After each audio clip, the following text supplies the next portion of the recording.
masalah yang dibawa kepada Tuhan, pasti direspon Tuhan. Walaupun punya masalah dengan waktu dan jarak, Tuhan bisa respon dan Tuhan bisa jawab dengan seketika.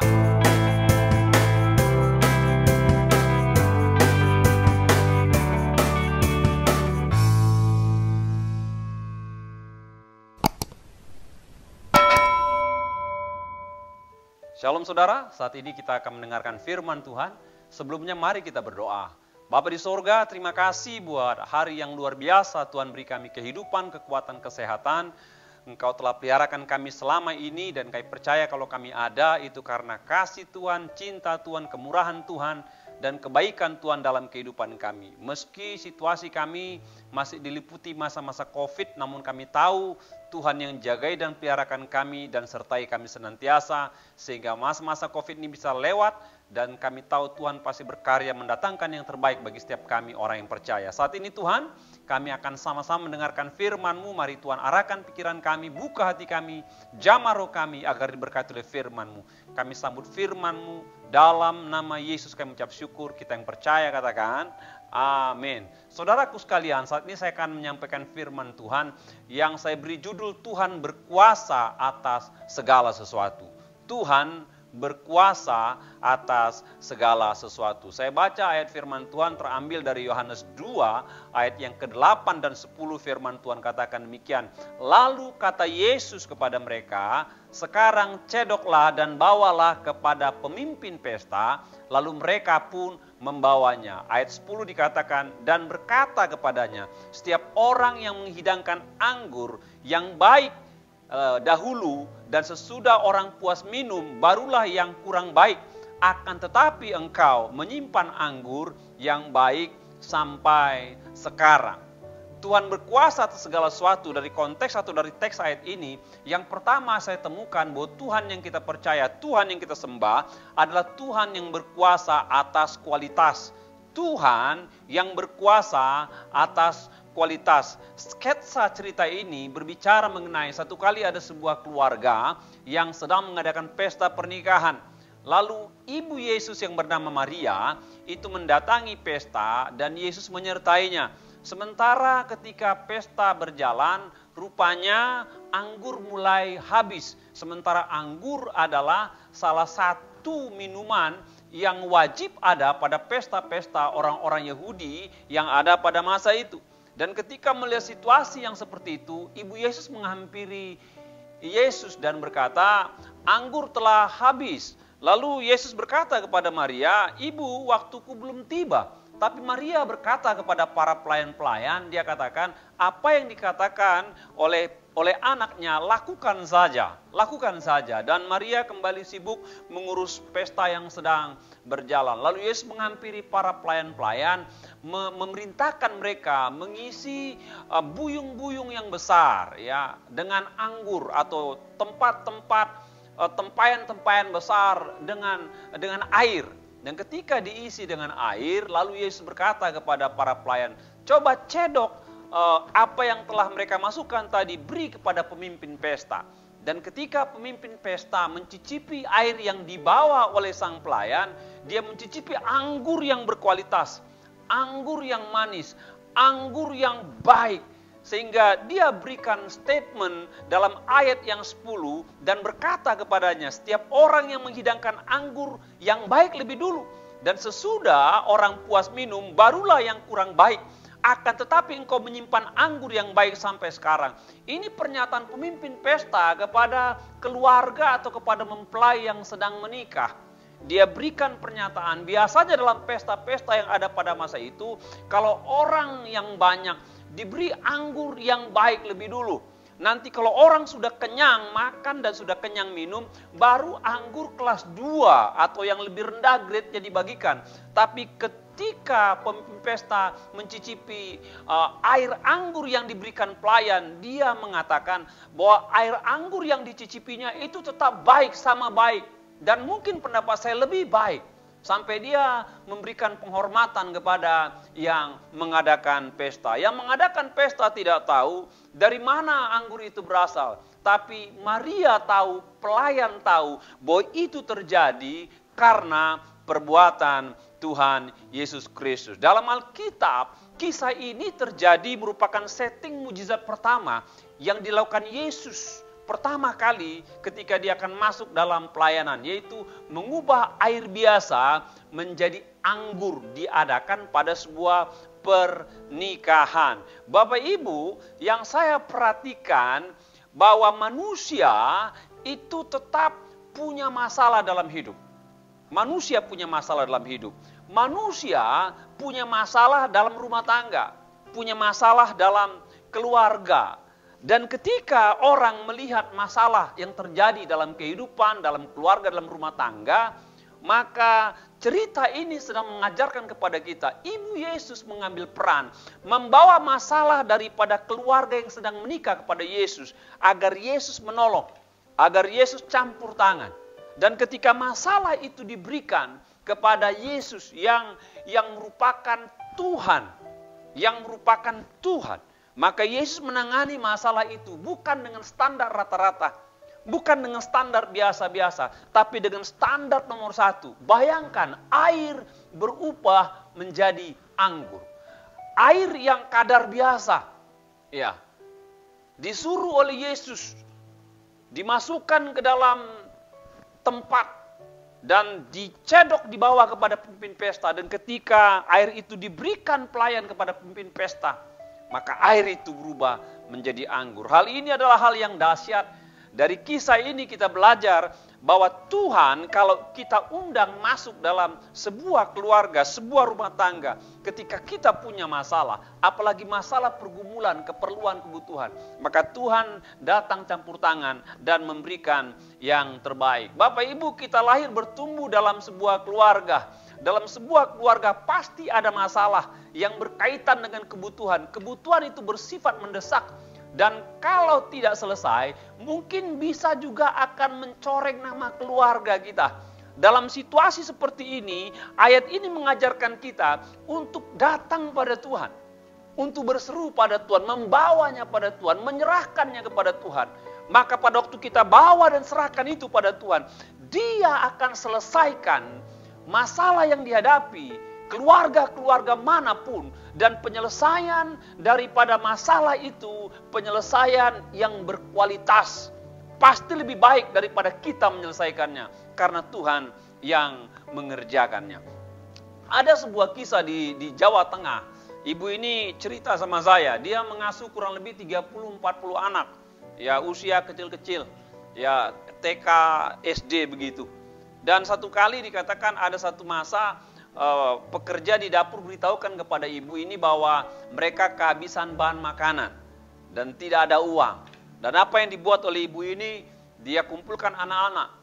Mereka berdoa, mereka bernyanyi. Berdoa 10 menit, berdoa 20 menit, berdoa setengah jam. Sementara berdoa setengah jam, ada ketukan pintu di depan pintu. Tapi ibu ini enggak gubris, mereka berdoa sampai selesai. Dan ketika mereka berdoa habis 1 jam, dan ibu ini coba pergi ke pintu depan di mana tadi ada ketukan. Dan ketika dia buka pintu tadi, apa yang terjadi? Di depan pintu rumah mereka terdapat berkarung-karung beras, terdapat berkilo-kilo minyak goreng, terdapat berkardus-kardus Indomie, terdapat berkilo-kilo gula. Mereka membutuhkan kebutuhan dasar beras saja, tapi lebih dari beras. Bahkan terdapat ikan sarden, terdapat telur dalam peti. Apa yang diharapkan, ibu ini nggak minta banyak. Mereka butuh makanan yang cukup saja, beras saja. Kalau boleh mungkin minyak goreng saja. Tapi Tuhan memberikan lebih baik daripada yang bisa mereka doakan, daripada yang bisa mereka bayangkan. Apabila ada di antara saudara yang menyaksikan khotbah ini, pemberitaan firman ini, dan saat ini Anda memiliki kebutuhan dalam keluarga Anda, kebutuhan itu cukup besar dan mungkin mempengaruhi kelangsungan hidup keluarga Anda. Sifatnya sangat mendesak dan sedang berjalan, harus dipenuhi. Namun posisi Anda dalam keadaan rest atau habis, saudara nggak bisa buat apa-apa. Saya berdoa, Tuhan kiranya memperhatikan doa kita, seruan kita, dan campur tangan, menolong saudara, memberikan yang saudara butuhkan ketika Anda tidak tahu lagi bagaimana menyelesaikannya. Saya percaya karena Dia berkuasa, maka jawaban yang diberikannya pastilah jawaban dengan kualitas terbaik atas permohonan kita. Sekalipun kita mengharapkan yang biasa-biasa, pasti Allah berbuat yang luar biasa. Dan saya rindu Bapak Ibu, khotbah ini bukan hanya untuk memotivasi saudara. Saya rindu khotbah ini bukan hanya untuk menyenangkan telinga saudara. Saya rindu khotbah ini bukan hanya untuk membesarkan hati saudara. Saya rindu khotbah ini untuk saudara alami karena Allah kita berkuasa atas segala sesuatu. Itu yang saya percaya. Berdoalah saudara. Saudara yang saat ini ada dalam masalah, keperluan yang mendesak, keperluan yang besar, berkaitan keperluan keluarga saudara. Ingat, Tuhan ada bersama dengan kita. Dan ketika Tuhan campur tangan ketika saudara bawa, maka jawaban Tuhan, pertolongan Tuhan, itu berkualitas lebih daripada apa yang bisa kita bayangkan, apa yang bisa kita doakan. Allah berkuasa atas segala hal. Dalam Yohanes 4 ayat 50 dikatakan, kata Yesus kepadanya, pergilah anakmu hidup. Orang itu percaya akan perkataan yang dikatakan Yesus kepadanya, lalu pergi. Dalam ayat ke-53 dikatakan, maka teringatlah ayat itu, bahwa pada saat itulah Yesus berkata kepadanya, anakmu hidup. Lalu ia pun percaya, ia dan seluruh keluarganya. Satu kali dia katakan, ada seorang bapak, itu dia dikatakan pegawai istana. Dan dia datang pada Tuhan untuk membawa masalah anaknya sakit. Ya. Dalam hal ini saya ingin katakan, yang pertama tadi, Tuhan berkuasa atas segala sesuatu. Pertama, dia berkuasa atas kualitas. Yang kedua, Tuhan berkuasa atas segala sesuatu. Tuhan berkuasa atas jarak, atas ruang. Itu Tuhan saudara, itu Tuhan saya. Dia berkuasa atas jarak dan atas ruang. Dan Bapak ini datang pada Yesus. Dan dia katakan, guru, tolong datang ke rumah saya, anak saya sakit. Dan hampir mau mati. Ya, hampir mau mati. Dan Tuhan katakan, Yesus katakan kepada dia, pergilah, anakmu hidup. Pergilah, anakmu hidup. Dan Alkitab katakan, orang itu percaya. Dia percaya akan perkataan Yesus, lalu dia pergi. Mari Bapak Ibu, saya ajak saudara menganalisa kisah ini. Ini yang sakit ini adalah pegawai istana punya anak. Yang saya tahu, kalau dia kerja di istana, pasti itu ada tim medis di istana. Minimal zaman itu ada tabib yang hebat, ada tabib yang kuat, ada tabib yang cakap. Dan saya percaya ketika dia bekerja di istana, maka fasilitas kesehatan pasti dia terima. Pasti dia dapatkan akses untuk dia meminta tolong dalam dunia medis. Saya percaya dapat dialaminya dengan cepat karena dia pegawai di istana. Alkitab tidak katakan dia di istana siapa, yang penting dia pegawai istana. Namun rupanya dalam kondisi dalam kasusnya dia, anaknya sakit. Dan bapak ini tahu bahwa penyakit anaknya cukup amat sangat berbahaya. Dan dia katakan hampir mati. Pasti bapak ini telah berhitung bahwa meskipun di istana ada dokter, meskipun di istana ada tabib, meskipun di istana ada obat, dia bisa hitung, dia bisa feeling bahwa itu tidak cukup menolong anaknya agar tetap hidup.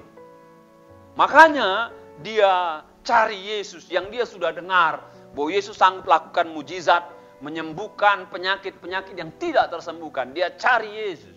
Dan ketika bertemu dengan Yesus, Yesus katakan, pergilah, anakmu pasti hidup. Dan dia percaya. Dan ketika dia pulang ke rumahnya, maka hamba-hambanya berlarian dari rumah menghampiri dia. Jadi itu dia posisinya di jalan dan dihampiri oleh hamba-hambanya. Hamba-hambanya bilang, Tuhan, anak Tuhan hidup sembuh. Lalu dikatakan, kapan anak saya sembuh? Kemarin siang. Dari cerita ini saya tahu Bapak Ibu, bahwa sang bapak ini mengadakan perjalanan seharian, mungkin sehari semalam untuk bertemu Yesus, meninggalkan anaknya. Berjalan, ya saya percaya dia pegawai istana, pasti dia punya keledai. Dia punya transportasi, ya. Dia orang mampu, mungkin dia keluarga menengah, ya. Dia punya kemampuan mungkin bawa keledai. Ya, tapi perjalanan cukup jauh. Seharian, semalam, kemarin siang, berarti sehari semalam. Kalau saya baca kisah ini dengan baik. Itu jarak yang cukup jauh Bapak Ibu. Dan dia katakan, kapan sembuh? Kemarin siang. Dia teringat, pada waktu itulah Yesus mengatakan, pergilah anakmu hidup. Dengan kata lain, meskipun jarak dia dengan anaknya yang sakit itu seperjalanan sehari semalam, ketika Tuhan katakan ya, yang ada melampaui waktu, melampaui jarak, maka ketika Tuhan katakan ya, maka ya itu, kesembuhan itu, mujizat itu terjadi melampaui jarak yang bisa ditempuh oleh Bapa ini. Dan Alkitab katakan dia percaya, seisi keluarganya percaya. Karena apa? Tuhan Yesus yang dia datangi itu berkuasa atas sakit penyakit, atas jarak yang dialami oleh pegawai istana ini. Kisah ini sedang mengajarkan kepada kita Bapak Ibu, bahwa sebagai kepala keluarga adalah tugasnya bertanggung jawab atas masalah anaknya. Itu pelajarannya. Sebagai kepala keluarga, kalau ada masalah pada anak, itu tanggung jawab kepala keluarga. Dalam banyak hal ya. Dalam konteks ini ya sakit fisik. Tapi dalam banyak hal saya rasa, ya mungkin ada masalah karakter, ya masalah pergaulan, masalah studi, apa segala macam, masalah mungkin juga sakit fisik, masalah apa yang terjadi pada anak kita, itu ada di bawah tanggung jawab kepala keluarga. Itu pelajaran pertama. Lalu kepala keluarga ketika melihat ada masalah pada keluarganya, ada masalah yang dia nggak bisa selesaikan. Ketika dia bertemu pada masalah yang dia tidak bisa selesaikan, maka kepala keluarga datang pada Tuhan. Dia cari bahwa ada sumber pertolongan, yaitu Tuhan sendiri. Kepala keluarga yang ketiga harus memiliki iman bahwa Tuhan sanggup menolong dia. Dia harus punya iman bahwa Tuhan sanggup menolong masalah rumah tangga yang sedang dihadapi, khususnya masalah dengan anaknya. Yang terakhir, masalah yang dibawa kepada Tuhan pasti direspon Tuhan. Walaupun punya masalah dengan waktu dan jarak, Tuhan bisa respon dan Tuhan bisa jawab dengan seketika. Bapak Ibu, saya tertarik untuk menarik kisah ini bukan dalam kaitan sakit penyakit. Saya tertarik dengan masalah jarak ya. Semua orang ingin berkumpul dalam satu rumah, pasti. Saudara yang punya anak, punya istri, punya suami, pengen berkumpul. Kalau boleh sampai tua pengen kumpul. Tapi kita tidak bisa pungkiri, anak-anak kita besar. Dan ketika mereka telah besar, mereka akan sekolah. Mereka akan lanjutkan studi dalam tingkat SMA, tingkat atas. Bahkan lanjutkan studi tingkat universitas. Mereka kuliah. Ya. Bagi Bapak Ibu yang ada di kota-kota besar, saudara beruntung karena kampus-kampus besar ada di kota-kota besar. Tapi buat Bapak Ibu yang menyaksikan khotbah ini, saudara sedang berada di pulau, saudara di kota kecil, itu masalah buat Bapak Ibu. Karena apa? Ketika anak saudara ingin melanjutkan studi di kampus yang besar, di kota yang besar, dia berpisah dengan Anda. Mungkin Anda dari Pulau Kalimantan, mungkin dari Ambon, mungkin Anda dari Bangka, mungkin dari Sumatera, mungkin dari Halmahera, mungkin dari Irian Jaya, dari timur, dari Ambon. Ketika mereka ingin kuliah di kampus yang besar, harus pergi keluar kota. Dari kota Anda, dia pergi keluar kota-kota besar. Ada jarak yang ditempuh. Ada laut yang harus diseberangi. Mungkin naik kapal, mungkin naik pesawat. Mungkin kalau antar pulau aja, mungkin naik kereta api. Ada jarak yang ditempuh, mereka harus tinggalkan kita. Dan mereka di sana bertarung hidup. Mereka studi dengan segala macam pergulatan. Pergulatan dalam pergaulan, pergulatan dalam kemandirian, pergulatan dalam mengikuti mata kuliah, pergulatan dengan kehidupan sosial, pergulatan dalam mengatur keuangan. Ada banyak tantangan, rintangan yang dialami oleh anak-anak. Begitu juga nanti kalau mereka menikah. Enggak mungkin satu rumah, mereka berumah tangga. Nah kalau mereka kerja, mungkin mereka dapat tugas luar kota. Mereka dapat tugas luar negeri. Dan perhatikan ini. Dan seringkali dalam posisi ini, semakin jauh jarak kita dengan anggota keluarga kita, semakin sulit kita menolong mereka dengan cepat. Itu yang terjadi. Semakin jauh jarak kita dengan anggota keluarga kita, maka semakin sulit kita menolong anggota keluarga kita dengan cepat. Kalau mereka dalam masalah, dalam posisi tak berdaya, yang dikarenakan jarak seperti itu, kadang-kadang kita putus asa. Namun Alkitab katakan dari kisah ini, mari contoh Bapak ini. Mari contoh, mari tiru dia. Dia punya masalah dengan jarak, anaknya ditinggalkan, sedang sakit parah. Dia cari Tuhan. Dan dia datang pada Tuhan, dia hampiri Tuhan dalam posisi yang sangat-sangat riskan. Anaknya dalam keadaan kritis, dia malah tinggalkan. Dia datang cari Tuhan. Dalam Alkitab katakan, maka Tuhan yang berkuasa atas segala sesuatu, itu bisa menolong. Ya, itu bisa menyatakan kuasanya, itu bisa menyatakan mujizatnya. Sehingga apa yang menjadi kendala masalah kita, waktu kita datang berseru pada Tuhan, maka Tuhan bisa mengatasi masalah waktu kita, bisa mengatasi masalah jarak kita, Bapak Ibu. Ada seorang kepala keluarga yang saya kenal di pelayanan. Dia lanjutkan studi untuk anak-anaknya di Australia. Dia usaha toko, satu kali dalam masa krisis ya. Tahun-tahun 98 itu, waduh, dia banyak utang karena harus bayar barang-barang impor pakai dolar, sementara uangnya rupiah, sehingga hampir kolap dia punya usaha, hampir bangkrut dia punya usaha. Untuk bertahan hidup, untuk bayar hutang saja susah. Makanya apa yang terjadi, anaknya yang sekolah di Australia, itu dia tidak bisa tunjang lagi untuk biaya bulanan, untuk biaya pemondokan, apalagi biaya kuliah. Yang penting katanya bertahan saja, puji Tuhan. Hampir terbersit di hatinya untuk pinjam uang agar anaknya pulang ke Indonesia. Hampir terbersit. Tapi dia telepon anaknya, dia bilang, bapak dan mama sudah nggak bisa kirim apa-apa lagi karena di sini masalahnya berat.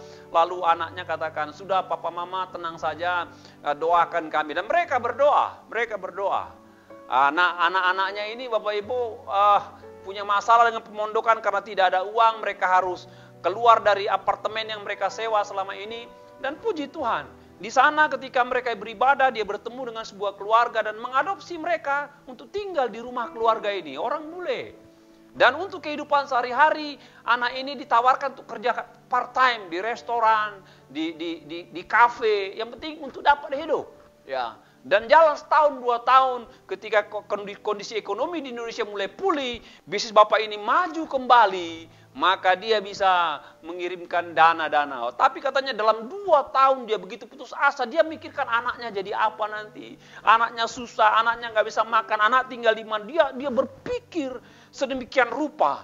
Namun dia tetap bawa hal itu kepada Tuhan. Dan ketika dia bawa itu kepada Tuhan, maka Tuhan melakukan pertolongan dengan ajaib buat anaknya di Australia. Meski dia tidak berdaya mendatangi anaknya, mengasuh anaknya, mengawasi, mensupply anaknya, tapi ada Tuhan yang bisa menjawab masalahnya dan Tuhan menolong dengan luar biasa. Saya mau bertanya, adakah saat ini di antara Bapak Ibu yang menyaksikan berita firman Tuhan ini, Anda punya anggota keluarga sedang sakit, kayak pegawai istana, dan dia sakit nggak satu rumah. Mungkin Anda beda pulau, mungkin Anda beda kota, mungkin Anda beda negara, dan Anda tidak berdaya. Dalam posisi itu ada Allah yang berkuasa atas segala sesuatu. Datang berdoa pada Tuhan, datang berseru pada Tuhan. Ketika saudara berdoa di sini, saudara berdoa saat ini, yakin doa saudara itu sampai di mana saudara berada. Di mana saudaramu sedang bermasalah? Adakah di antara saudara yang punya anggota keluarga dalam kesulitan? Mungkin anakmu sedang bergumul dalam studi, dalam keuangan, dalam finansial, mungkin dalam masalah tempat tinggal pemondokan, dan engkau tidak berdaya juga. Mungkin ada di luar kota, mungkin ada di luar negeri. Datang pada Tuhan. Dan ketika kau datang berseru pada Tuhan, saya percaya Tuhan dengar, dan ketika Tuhan dengar dia jawab. Masalah jarak buat Tuhan tidak masalah. Buat kita itu masalah, bagi Tuhan tidak masalah. Adakah di antara saudara punya anggota keluarga yang kondisinya sangat sulit? Saudaranya bisa menerima kabar lewat WhatsApp. Saudara bisa melihat masalah mereka di Facebook dan saudara nggak berdaya karena masalah jarak. Berdoa pada Tuhan. Berdoa pada Tuhan. Firman Tuhan teguhkan bahwa ada Tuhan yang bisa menolong kita meskipun kita memiliki keterbatasan waktu dan jarak dengan keluarga yang kita kasih, dengan anak yang kita kasih, dengan anggota keluarga yang lain yang kita kasih. Pada waktu kita berada pada keterbatasan, disitulah kita memohon dan percaya pada Allah yang tidak terbatas, yang sanggup memberikan pertolongan buat kita. Bapak Ibu, Allah saudara, Allah yang mengatasi segala keterbatasan karena Dia berkuasa atas segala sesuatu. Ketika Anda punya masalah dengan masalah-masalah yang berat, yang pelik, yang banyak, engkau berdoa mengharapkan Tuhan jawab saya Tuhan. Dan percayalah dia bisa jawab Anda lebih baik daripada yang Anda doakan apa yang Anda duga. Ketika Anda punya masalah dengan anggota keluarga yang punya jarak di perantauan studi di luar kota, luar negeri, dan engkau tahu dia sedang dalam masalah, sakit atau apapun, engkau tidak bisa buat apa-apa, Alkitab katakan berdoalah. Dan ketika kau berdoa dalam ketidakberdayaanmu, dalam keterbatasanmu, ada Allah yang tidak terbatas. Ia akan menolong masalah orang-orang yang kita kasih. Dan saya percaya, apa yang kita baca ini firman Tuhan. Tuhan Yesus, Tuhan yang sama, yang bekerja buat seorang bapak di mana anaknya sakit, yang bekerja buat sebuah keluarga yang punya masalah anggur. Maka Allah yang sama bekerja buat hidupmu, bekerja buat hidupku, bekerja buat keluargamu, bekerja buat keluargaku, bekerja buat keturunanmu, bekerja buat keturunanku. Dan saya percaya kita punya iman diteguhkan dengan cara pertolongan Tuhan yang kita alami, yang kita serukan dan pasti ditolong dan dijawab oleh Tuhan. Kiranya Tuhan berkati kita dengan firman Tuhan ini. Mari kita berdoa bersama-sama. Bapa di sorga, terima kasih buat hari ini karena kami telah dengar firman Tuhan. Tuhan yang kami sembah adalah Tuhan yang berkuasa atas segala sesuatu. Kami percaya bahwa ada Tuhan yang berkuasa menangani keperluan kebutuhan kami. Ketika kami punya kebutuhan banyak, ketika kami punya masalah, kebutuhan yang amat mendesak, dan kami minta Tuhan tolong secukupnya, namun kami tahu Tuhan lebih daripada cukup. Engkau memberikan yang terbaik, yang berkualitas buat kami yang berseru. Kalau ada anak-anak Tuhan yang menyaksikan dan sedang berdoa dengan hamba-Mu, Engkau tolong mereka saat ini. Dengar doa mereka, dengar dan jawablah Tuhan keperluan mereka. Kalau di antara kami saat ini Tuhan yang punya masalah dengan anggota keluarga, anak yang ada di luar kota, di luar pulau atau di luar negeri, dan kami tidak berdaya mendatangi mereka karena keterbatasan jarak dan waktu, kami berdoa dalam nama Yesus, Engkau mari tolong anggota keluarga kami, tolong suami, tolong istri, tolong adik, tolong anak-anak kami Tuhan. Dan Engkau akan menyatakan kuasa pertolongan-Mu yang ajaib. Dan kami yakin kalau kami baca firman Tuhan, kami dengarkan firman Tuhan, dan kami percaya firman Tuhan, pasti kami alami firman-Mu. Dan kami serahkan seluruh keberadaan kami, dan kami yakin doa permohonan kami didengar dan dijawab oleh Tuhan kami. Dalam nama Yesus Kristus kami berdoa mengucap syukur. Kita yang percaya katakan amin. Tuhan berkati kita semua saudara.